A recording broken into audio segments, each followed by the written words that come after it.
My name is Madeleine Rees, and I'm the Secretary General of the Women's International League for Peace and Freedom.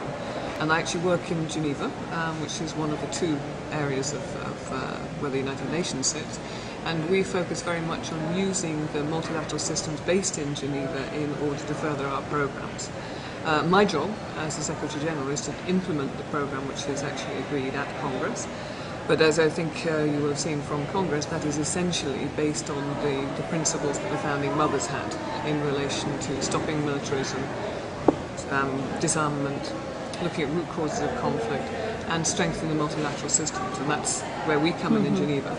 So what I'm trying to do is to make sure that we bring the different parts of the program together, so that when we're looking at nuclear disarmament, we look at it through the lens of human rights. When we're looking at Women, Peace and Security agenda, which is done brilliantly in New York, we need to then ground that in human rights. So the role that we play is to take, when countries are reporting to treaty body mechanisms, when they're reporting to the Human Rights Council, we as WILPF will make strategic interventions on those countries to identify where there is a link between military expenditure and the inability, for example, to provide education for children, to provide assistance in terms of healthcare for women, where there is a denial of rights in relation to social security.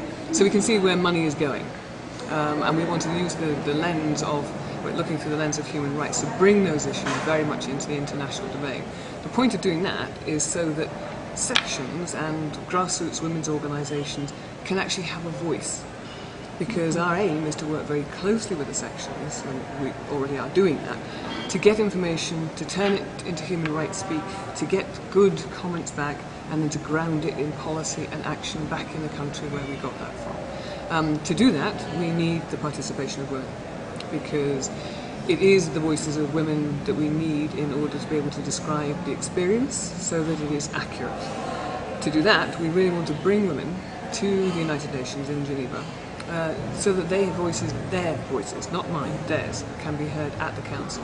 So we've arranged almost every single Human Rights Council session that's been, we have arranged side events to bring into the public domain the issues that are affecting women, whether it be on food security, whether it be on sexual violence in armed conflict and the consequences of that, whether it be on looking at the need to emphasise the rights to economic development, social rights, so that we can actually then participate in governance structures. These are the sorts of things we've arranged side events on, particularly focusing on Nepal.